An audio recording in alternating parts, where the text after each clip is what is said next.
carta do apóstolo Paulo aos Romanos, procurar fazer uma meditação que você consiga entender. Buscamos sempre uma palavra clara, os pregadores que aqui vêm, a gente procura trazer instrução, uma palavra que seja revelada, uma palavra que nos ajude a pensar. Nesse momento é momento de usarmos a razão. Romanos, capítulo 12, versículos 1 e 2.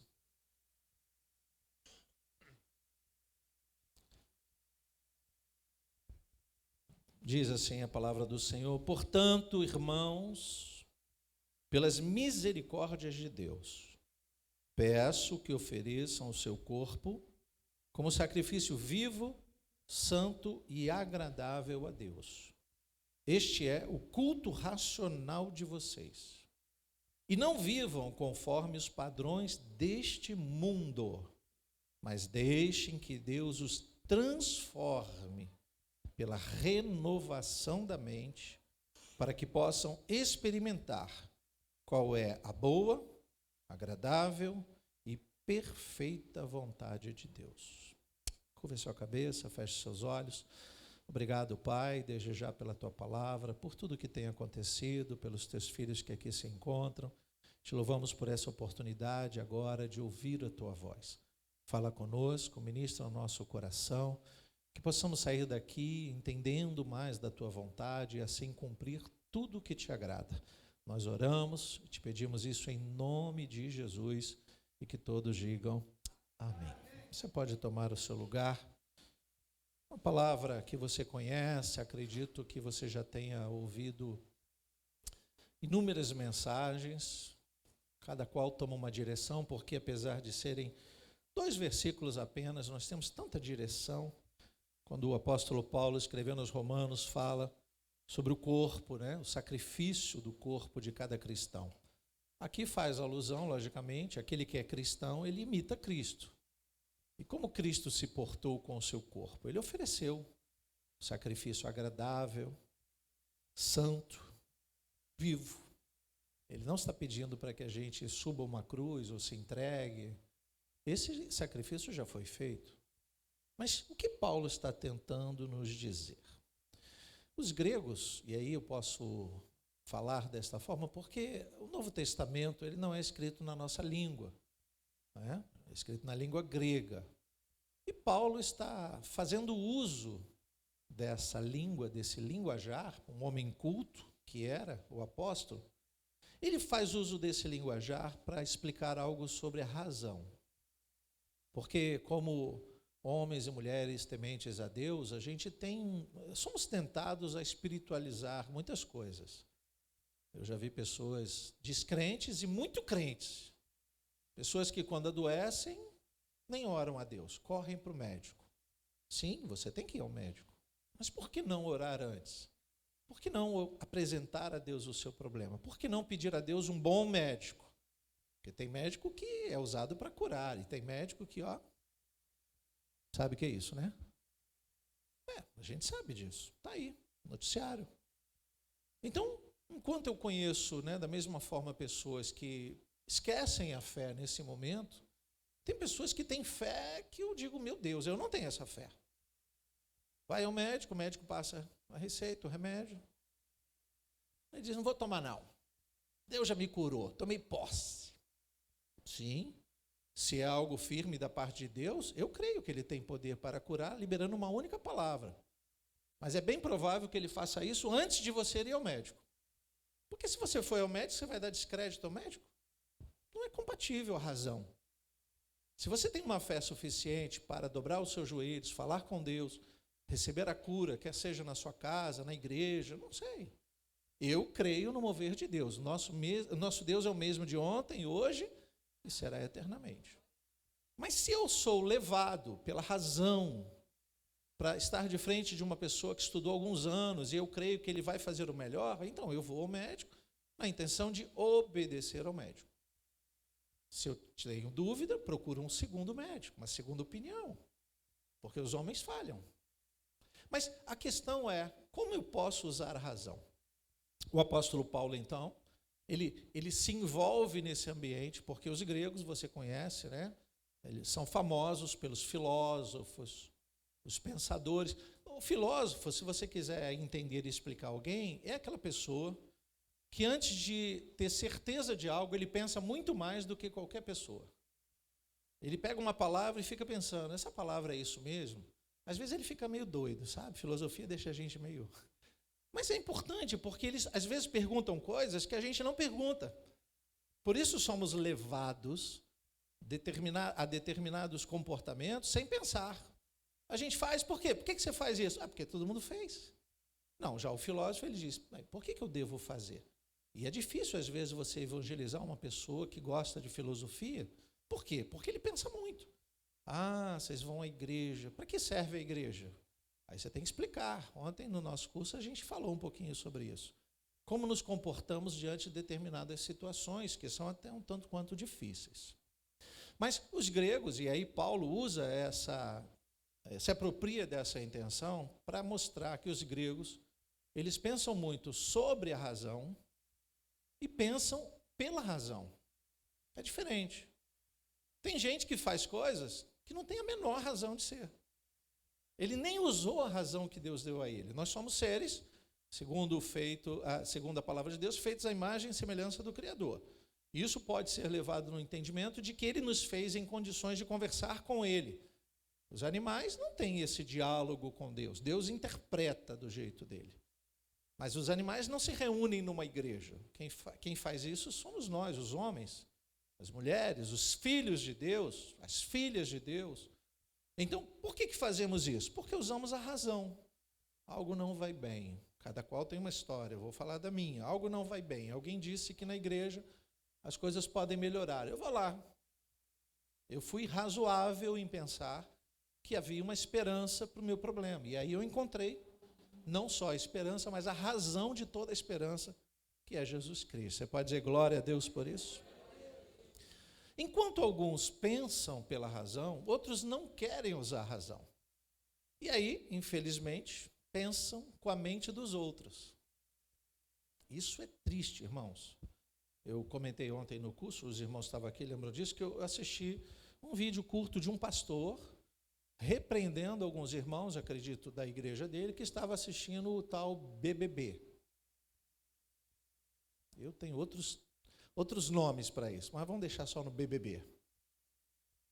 E ele dizendo, olha, você que assiste, você é um crente fraco, e ele repreendendo. Eu disse, olha, por que ele se colocou à disposição para fazer essa repreensão? Porque se ele está dirigindo a palavra a um crente que vê Big Brother, eu penso, no meu entendimento, na minha razão, que esse crente nem crente é. Desculpa se você assiste, eu espero que essa palavra mude o seu entendimento, porque eu nunca tive história de pessoas, pastor, você ouviu o Big Brother? Se falar isso, vai para o banco 3 anos. Você pode falar de outra coisa, eu gosto de muitos assuntos, mas isso é vazio, isso é lixo, gente. Ficar tomando conta da vida dos outros, espírito de fofoca, começa por aí. Eu não vou nem criticar as pessoas que lá estão, não as conheço. E ele falava de uma situação em que um dos participantes é de uma outra religião e disse que lá vai ter demônio, Tá bom, antes que tudo isso venha à tona, é um programa que não acrescenta na nossa vida, pelo contrário, mostra discórdia, mostra sensualidade, mostra tudo que não presta. É como se eu convidasse o mundo a entrar na minha vida, na minha casa, no meu coração, na minha mente. Aí os crentes usando esse termo, você viu fulano, foi para o paredão. Paredão na minha época era fuzilamento. Era de verdade, irmãos. Vai para paredão, não sei o quê, uns termos assim que eu digo, gente, vocês estão ocupando a mente com isso. Olha o que Paulo fala sobre a razão. Não há nada pior do que pensarmos com a cabeça dos outros. Por que você faz isso? Porque fulano fez. Tá, mas você não pode usar a razão para pensar um pouquinho sobre isso? O que Paulo vai dizer então? De outra forma, e não especificamente nessa palavra, ele quer insinuar que os crentes de Roma, e eu quero insinuar que os crentes que estão aqui reunidos em Anchieta, se permitam a uma transformação da mente. Mas que transformação é essa? Pelo uso da razão. que, através da relação com o Espírito Santo, que fala conosco, não é razão de ler e aprender. É ler e aprender e ter quem nos ajude a interpretar. Esse é o papel do Espírito Santo, não é do pastor, não é do professor da escola bíblica. O papel do Espírito Santo, nesse entendimento, é aquele que nos faz lembrar o que aprendemos. Então a gente se esforça para aprender e o Espírito Santo vai nos ensinar. E estamos falando do livro mais verdadeiro. Toda a verdade está aqui. Você pode dizer glória a Deus? É bem verdade que quando nós não entendemos, e eu já expliquei isso muitas vezes, mas por que um livro histórico fala de um rei e do outro fala de outro? Porque a Bíblia foi escrita por homens em épocas diferentes, de modos diferentes. E é como se eu dissesse, já me perguntaram isso, pastor, a Igreja de Nova Vida é em Anchieta? Eu disse sim. Mas aqui a gente está mais perto de Ricardo. Eu disse não. Na minha visão, eu estou em Anchieta. Mas se você contar a história da igreja daqui a 20, 30 anos, alguém pode dizer, eu congreguei na Nova Vida de Anchieta, que era em Ricardo. Que a gente está muito perto. Isso acontece nos evangelhos, quando um evangelho vai falar do endemoniado gadareno e o outro vai falar do endemoniado gerazeno. Porque Gadara e Gerasa eram muito próximos. Na visão de um era num lugar, na visão de outro era no outro lugar. Isso não é erro teológico, isso não é erro bíblico. A Bíblia não tem obrigação de explicar história, geografia com precisão. O que é isso? Um manual para a nossa vida. E o que o apóstolo Paulo está tentando dizer a esses irmãos, que nós podemos aproveitar isso, já que é um culto de ceia, e fazermos um exame, né? Uma anamnese da nossa vida, antes de tomar a ceia, é pensar o quanto nós estamos entregando a nossa razão para que Deus trabalhe. Porque o que eu já vi de crente brigando com outro crente, achando que estava cheio de razão, se você tem ira, você já perdeu a razão. Porque o Espírito Santo que habita em você, ele te dá o domínio próprio. Aí vem a palavra dizendo, olha, irai-vos, mas não pequeis. Então o domínio próprio não nos deixa pecar. O que é isso? O uso da razão. A Bíblia tem razão, eu não posso pecar. Eu não posso, o céu é um lugar de pessoas santas, então como eu vou pecar?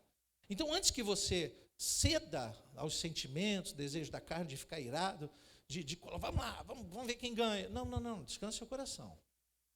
Nesta vida nós vamos ter momentos de altos e baixos, ok? A gente está sempre assim, ó. Mas sempre assim, nunca assim. Nós já estamos lá em cima, só que mesmo estando lá em cima, porque em Cristo nós somos o quê? Mais que vencedores. Não somos perdedores tentando vencer, nós já somos vencedores.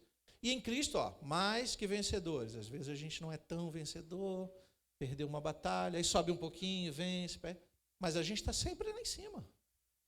Veja que o apóstolo Paulo, ele vai se apropriar disso, e é muito interessante quando a gente combina o que ele está dizendo com aquela famosa frase do João Batista. Quando ele levava as pessoas ao batismo, ele não dizia assim, olha, Jesus te ama, vem, Rio Jordão está esperando você. Ele usava a expressão, raça de víboras. A linguinha. Mas não só pelo falar, né? Pelo veneno, pelo ataque, pela ira. O que a gente consegue entender? Que aquelas pessoas que eram convidadas e chamadas de víboras, elas precisavam sofrer uma transformação, que é essa metanoia. A palavra metanoia, vou tentar explicar rapidamente, vai dar essa noção de uma transformação que não começa no exterior. O crente já é mais ou menos assim, né? Eu me lembro quando eu me converti, eu aprendi umas coisas muito interessantes que eu ainda preservo. Outras eu não entendi por que se fazia. Mas, por exemplo, eu aprendi a me vestir quando vou à rua. Eu, quando estou na praia, eu tiro a camisa. Mas você não vai me ver na padaria sem camisa. Ah, mas pastor, não tem nada a ver. Eu sei que não tem nada a ver. Ainda mais porque eu não tenho esse corpo atlético. Já fui barriga tanquinho, tá? Agora eu sou máquina de lavar 16 quilos.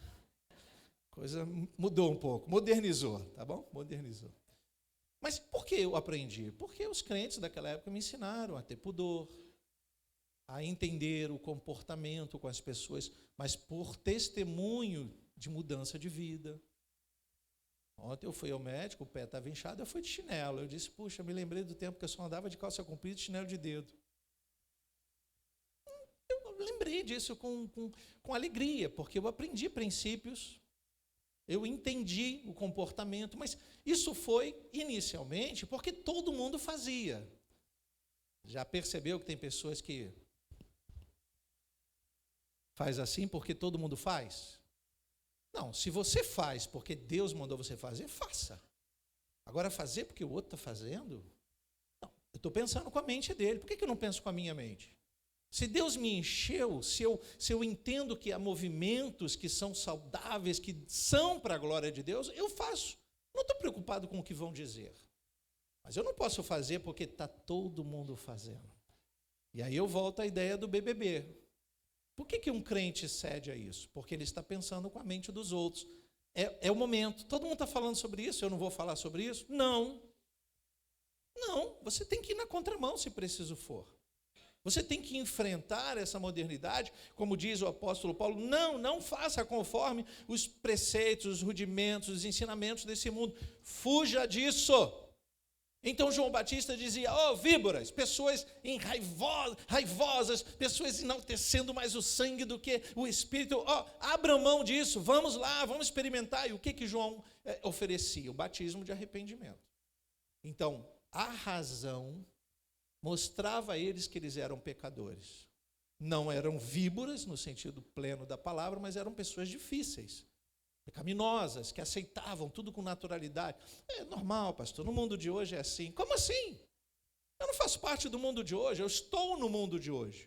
Mas o meu mundo é outro, a minha cidade é outra, a cidade santa me aguarda, eu não posso ir para a cidade santa do jeito que eu me adequo a esse mundo, não posso.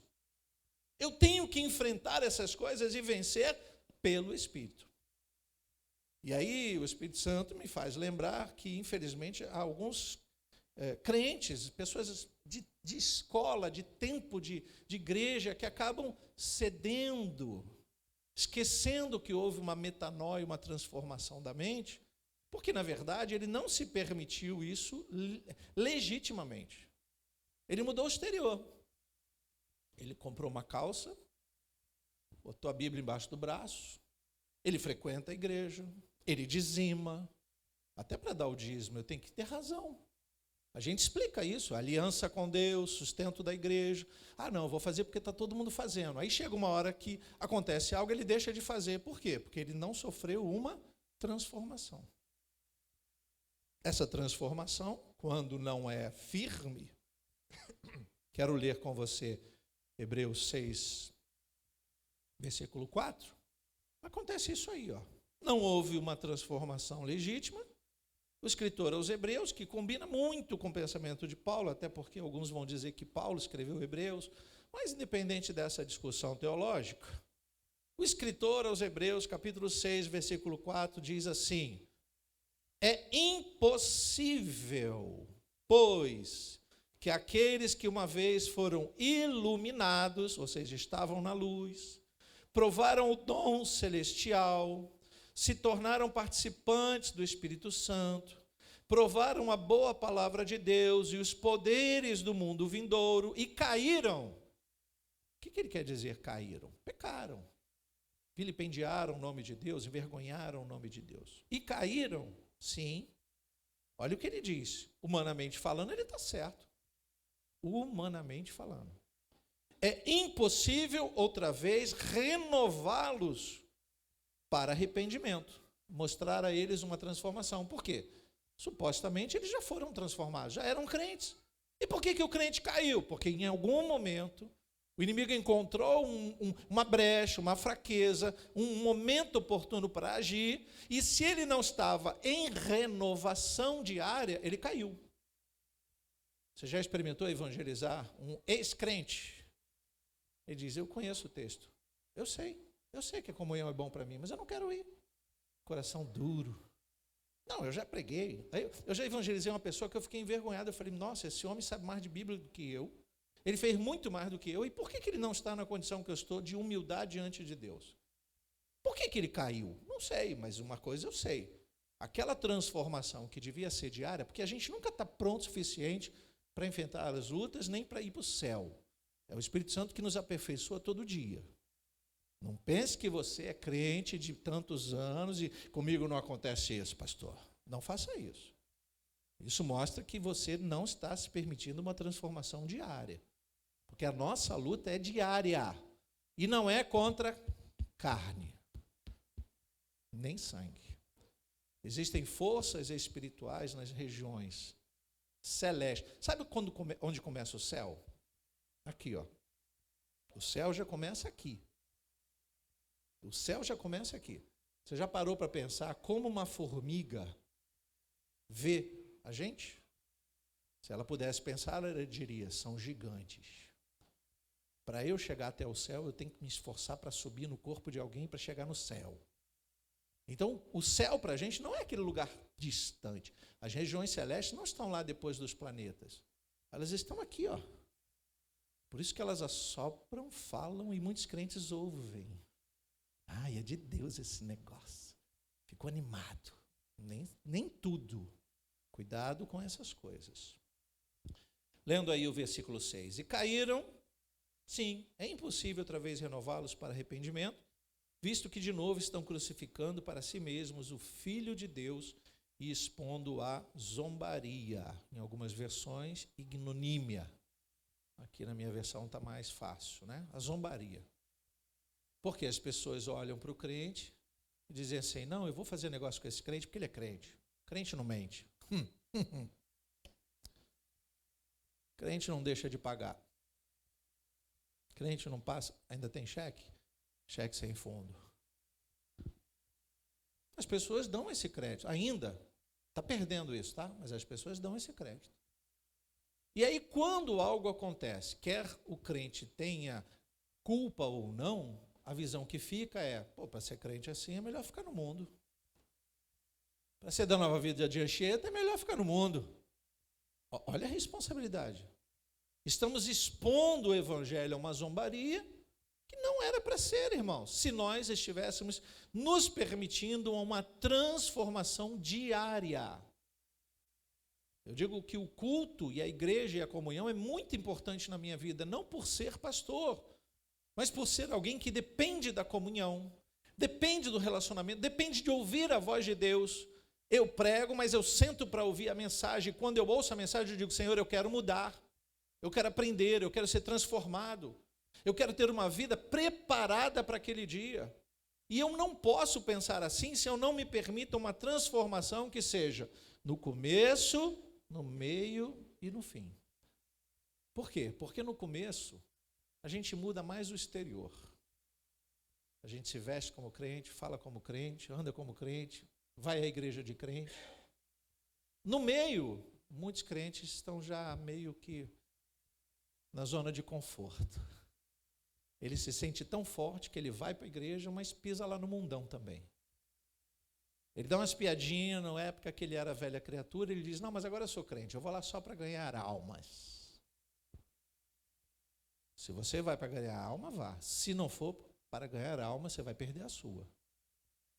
Só pise lá debaixo de uma missão. Não faça isso, não brinque com a salvação. É algo que nós não somos roubados, nós deixamos, abandonamos. A salvação é aquela mala que você tem que carregar junto a você. Você não pode deixar ela do lado dizendo, vou ali e já volto. Quando você voltar, não tem mais mala. A salvação é assim, você tem que levar ela até o final. Você está numa viagem. E até o final você tem que levar a salvação. Quando abrir a mala diante do anjo, está vazia. É só a sua firmeza de fé que te conduz lá.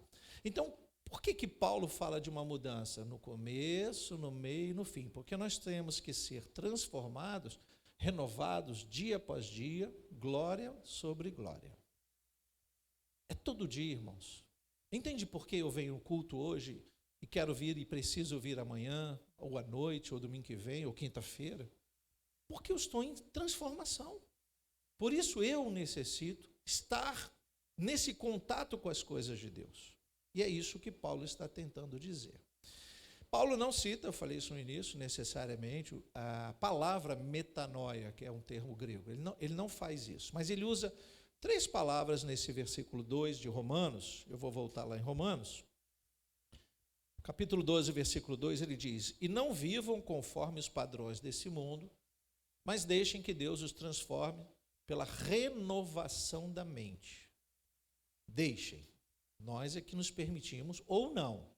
Deus fala, a gente ouve, pô, palavra, hein? Aprendi muito hoje. Aprendeu? Então agora coloca em prática. Porque não adianta nada eu guardar para mim.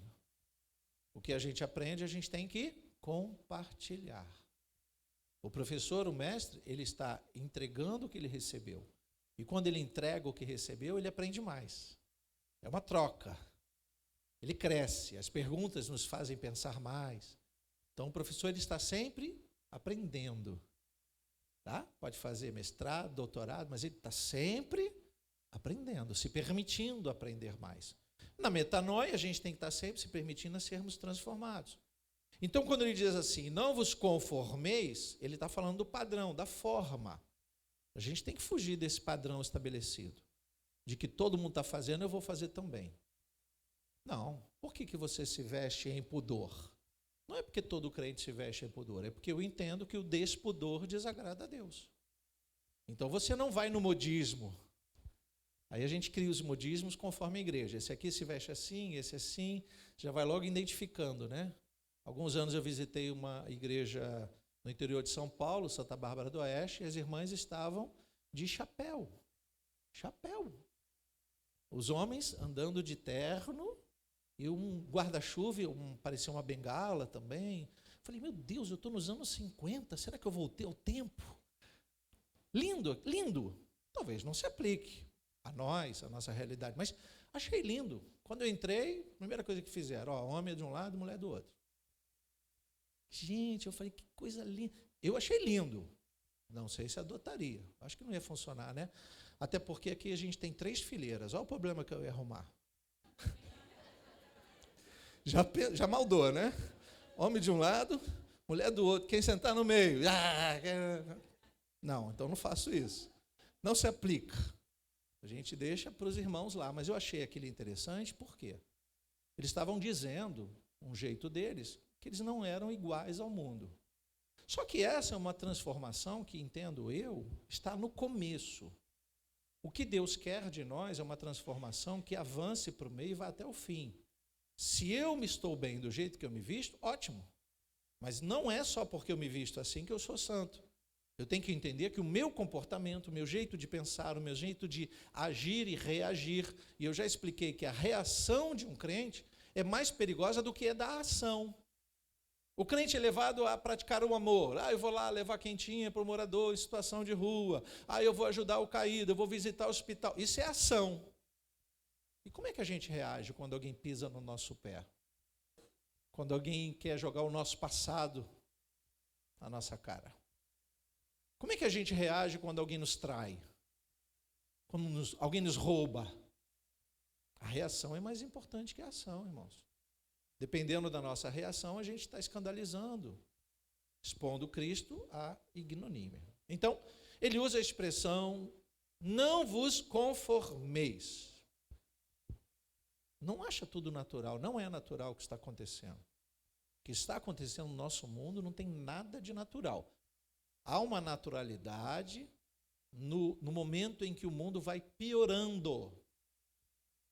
Aquele que devia fazer o bem não faz mais, aquele que jurava a lealdade não é mais, aquele que estudou para ajudar o outro prejudica o outro, assim vai. Mas isso é um padrão do mundo que eu não tenho que me sujeitar. Então Paulo usa a expressão transformai-vos, é uma metamorfose. Sabe que essa palavra é aquela lagartinha, né, que está lá no casulo, e daqui a pouco você vai olhar, não tem mais casulo, tem uma borboleta voando.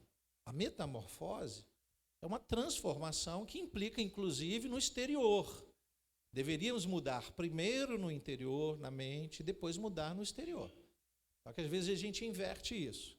A gente fala como crente, vive como crente, veste como crente, carrega a Bíblia de crente, mas a gente nem lê a Bíblia, mas a gente nem conhece os mandamentos, mas a gente não pratica.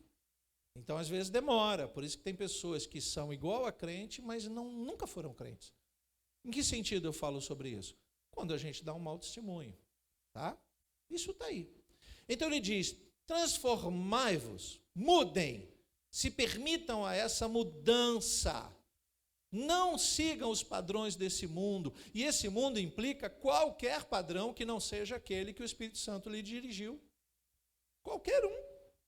Se eu imito o irmão da igreja e não entendo por que esse irmão da igreja tem esse comportamento, eu estou seguindo o pensamento dele. Eu tenho que ter uma relação com Deus. Eu tenho que conversar. O nosso Deus nos ouve, irmãos. Tem uma relação muito pessoal de Deus, mas a gente não tem o hábito de parar para ouvir Deus. A gente só quer falar, a gente fala igual tagarela. Senhor, preciso disso. A gente vai orar, já leva a lista de compras. Senhor, preciso disso. Está faltando isso. Ele sabe. Você acha que ele não sabe? Você acha que ele não sabe que tem horas que você balança, que você tem que sustentar a sua família e às vezes não tem condições? Você acha que ele não sabe que você está sofrendo e às vezes você não fala para ninguém porque você se sente forte demais e não quer conversar, não confia nas pessoas? Confie em Deus. Converse com Deus, dobre mais os seus joelhos. Ore mais, levante pela manhã, não ponha os pés no chão, coloque os joelhos no chão para conversar com Deus. Mas às vezes a gente só permite que isso aconteça quando as coisas estão muito piores. Então aí no mesmo versículo Paulo fala, não vos conformeis, transformai-vos pela renovação. Olha que coisa maravilhosa. Tornar diferente o estado anterior. Aí é a renovação. E há várias palavras gregas aqui que é gostoso a gente aprender, mas não vai aplicar, não vai acrescentar muito. Mas seria anakainosis. O grego diria assim, sejam renovados. Se permitam uma mudança. Você só vai mudar se você quiser. Se você pedir. Se você olhar para o espelho e dizer algo do tipo, ainda não está bom, mas não é o espelho que vê o corpo. Porque esse a gente vai ser. O espelho é nosso inimigo, tá, irmãos? O espelho não devia ter inventado espelho, não, sabe? O espelho hoje cada vez está mais poderoso. Tem um que aumenta assim, né? Outro dia a Vera tinha um lá que fazia maquiagem, não sei o quê. Eu olhei, quando eu fui olhar, eu falei, eu não gosto desse espelho, não. O espelho é mentiroso. Não, sou eu não. Que é isso? Estou assim já? Aí eu olhei os cabelos, o restinho que sobrou já está tudo branco. Enquanto o outro espelho é mais, né? Aí eu gosto desse aqui. Esse aqui não mostra tanto. Queridos, nós precisamos ser renovados conforme a imagem e semelhança daquele que nos criou. Louvado seja Deus. Precisamos ser santos verdadeiramente. Porque existe uma sutil malignidade neste mundo que tem dito para a igreja moderna dos nossos tempos que basta levantar a mão que você já está no céu.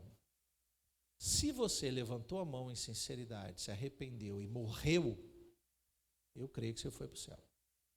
A questão é que a gente se converte, aceita Jesus, usa essa expressão, mas a gente volta para o mundo para comprar, para vender. Aí é o momento da gente continuar sendo renovados. Porque Hebreus, nós lemos, diz que aquele que uma vez experimentou, porque a ideia da conversão, que Jesus vai dizer para Pedro, depois aquela última ceia, né? Pedro, vai lá, quando você se converter, irmão, ajuda os seus irmãos. Já expliquei a ideia da conversão.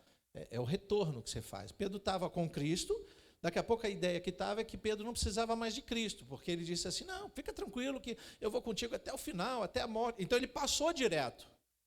Sabe quando a gente passa direto na estrada, para na padaria, e o moço diz, você vai lá na frente, faz a conversão e volta. Então, Jesus estava dizendo, Pedro, você pode continuar caminhando um pouquinho, mas quando você fizer a conversão, você volta para mim. Se humilha. Se coloca diante do entendimento que você não é ninguém. Sem mim, nada podeis fazer. Aí quando você estiver nessa condição e entender tudo, aí sim, você pode ajudar os seus irmãos.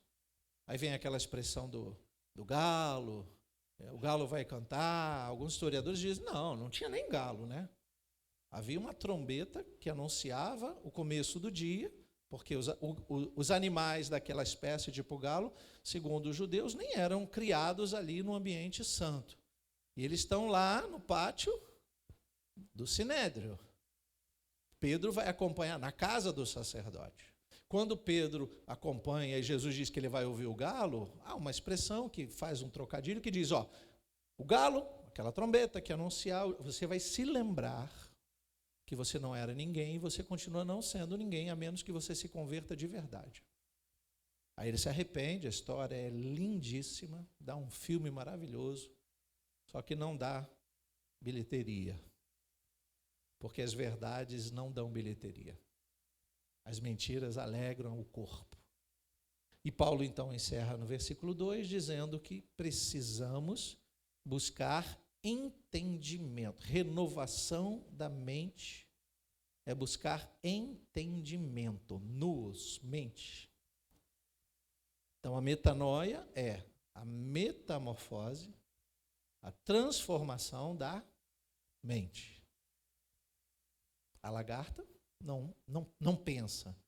Ela é transformada no seu exterior, no seu modo de viver, de agir. Então, Paulo vai usar essa expressão de transformação para dizer, sim, você vai mudar o seu exterior, mas de que forma? No seu modo de agir, de pensar.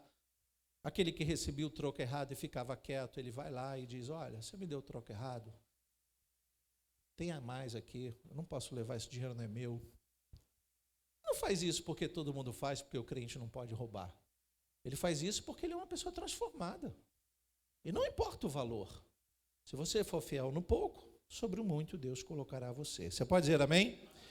Em 2 Coríntios, o mesmo apóstolo, capítulo 5, versículo 10, diz, se você puder acompanhar ou então ler pela TV, porque é necessário que todos nós compareçamos diante do tribunal de Cristo para que cada um receba segundo o bem ou mal que tiver feito por meio do corpo.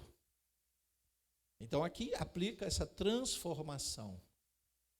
Eu mostro com as minhas ações e reações que eu sou um crente transformado. Eu mudei a minha mente. Eu não concordo com tudo. Eu olho algo e digo, puxa, que coisa horrível. Eu estava assistindo esses dias um filme, a gente demora a achar filme, eu já falei isso, né? Meu Deus, eu não tenho essa técnica.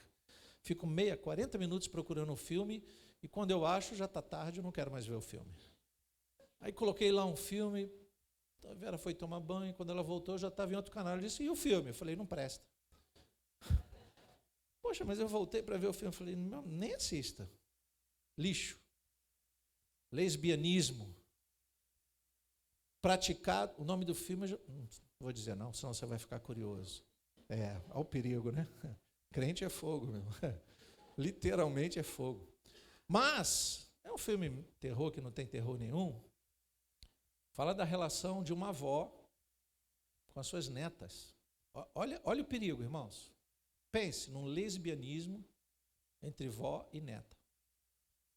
Lixo. Imundície, isso agrada o mundo.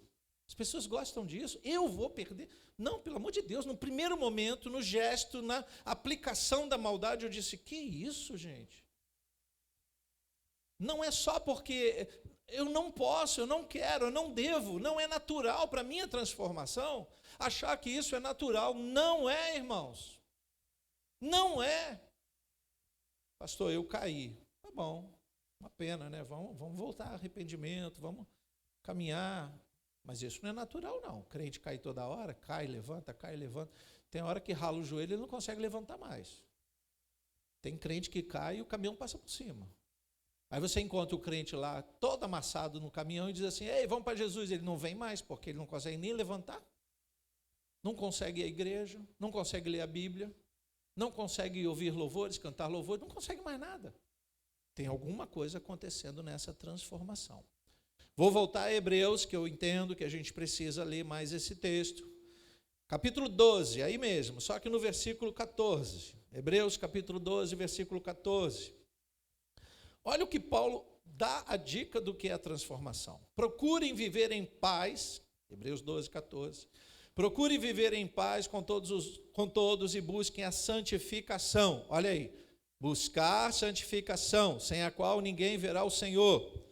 Cuidem para que ninguém fique afastado da graça de Deus e que nenhuma raiz de amargura brotando cause perturbação e por meio dela muitos sejam contaminados. Raiz de amargura é aquela árvore daninha, né? A planta daninha, venenosa, que não foi arrancada. Então, o crente está em fase de transformação e ele diz, pastor, eu estou bem, estou na igreja, estou firme, mas o fulano me chamou, meu parente, ele fez muito mal à minha vida, e eu quero que ele vá para o inferno. Irmão, tem que caminhar mais, tá difícil. O Espírito Santo está tentando trabalhar, mas você não está deixando. Porque Jesus poderia dizer naquela cruz, Pai, manda todos eles para o inferno. O que eles fizeram com ele, meu Deus. Estou usando a expressão do Jesus homem, né? Sangrando, de verdade, carne. Ele fez aquilo como homem, não como Deus. 100% homem, 100% Deus. Mas ele, como homem, como nós, será que nós diríamos, Pai, perdoa-lhes? Porque eles não sabem o que fazem. Será que nós nos permitimos uma transformação nesse nível para gerar antes da ira um perdão natural? O crente tem que viver um perdão natural, gente. O mundo todo vai nos ferir, familiares, amigos que viram inimigos, pessoas que trabalham conosco, o patrão, sei lá quem é, você encontra gente na rua que nunca te viu, faz mal para você. Vem um ladrão, rouba, e se você não facilitar, ele acaba matando, e mesmo facilitando, ele quer te matar. Porque o inimigo vem para matar, roubar e destruir. Está tudo junto, é um pacote, tá? Não reaja quando estiver sendo assaltado para você não morrer. E quando a pessoa não reage, morre? É porque o inimigo atuando, ele quer matar. Falei do inimigo, está repreendido aqui. Deixa eu beber água. É que às vezes eu esbarro aqui. O inimigo quer fazer o que ele sabe fazer. Nós temos que fazer aquilo que Deus nos ensina a fazer. Se permita essa transformação. A ideia da mudança de pensamento começa quando nós nos permitimos, como nesse momento, não pensar nas coisas desse mundo, despreocupados com a hora, não são nem 13 horas ainda. Todo mundo olha para o relógio, meu Deus. Então, estamos num bom horário, não vamos demorar. Mas a gente não tem que ficar aqui pensando nas coisas de lá. A gente tem que estar aqui pensando nas coisas daqui.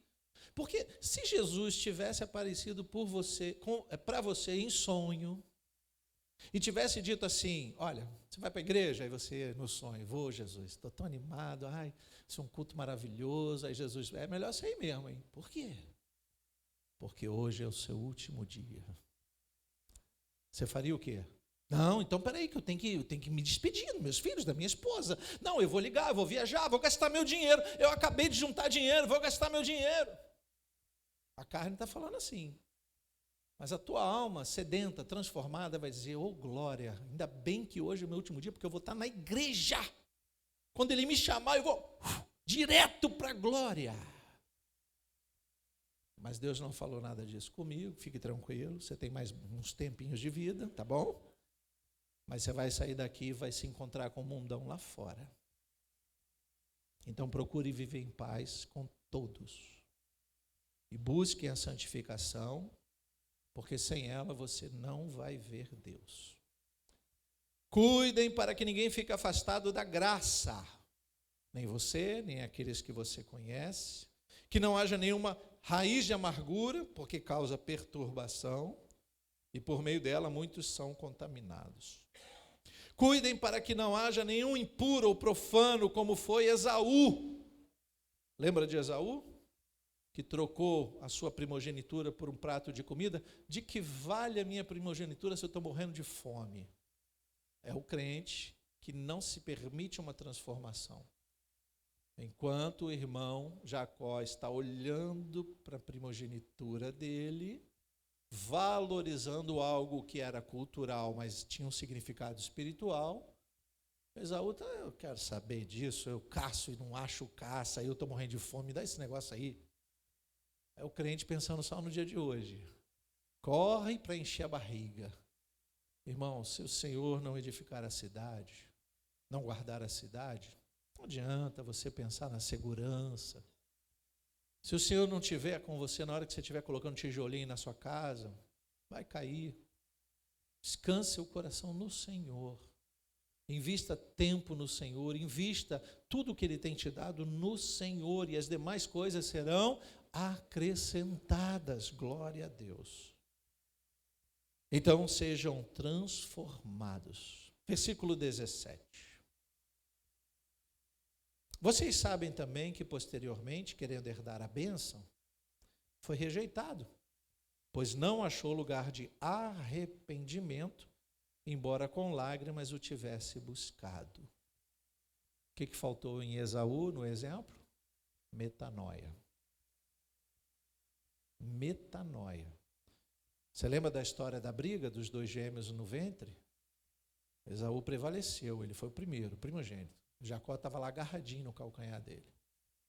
Então ele anda, sou o primogênito. Tem alguma missão aí, pai? Tudo é ele. Na cultura do judeu, o primogênito era o primeiro a ouvir tudo, receber tudo. Só que ele não estava transformado com essa ideia de ser o primogênito. Ele não entendeu isso na mente. Ele aceitou bem. É o crente que aceita bem. Não, eu sou crente, estou em paz, pastor. Estou tranquilo, não tem pecado não. Tá? Eu vim para ser hoje porque eu estou em paz. Tá bom, mas a ideia dessa mensagem é você entender e se permitir que amanhã você não é a mesma pessoa que hoje. Até porque o corpo não é o mesmo e a mente pode não ser. Então nós temos que cuidar, como cuidamos do corpo, temos que cuidar da mente. Se você não escova os dentes, no primeiro dia não acontece nada, só o mau hálito. No terceiro dia, nada. No primeiro mês, nada. Mas daqui a pouco o dentista diz, vamos arrancar esse dente que não serve mais para nada. E na vida espiritual, exatamente igual. A gente vem para a casa de Deus para dar uma escovada no coração, para limpar as sujeiras que vimos, ouvimos e participamos. E a gente chega aqui para dizer, Senhor, eu me arrependo. Mas não é buscar arrependimento, porque Esaú tentou, ele chorou, viu? Esaú era um crente fervoroso, irmãos.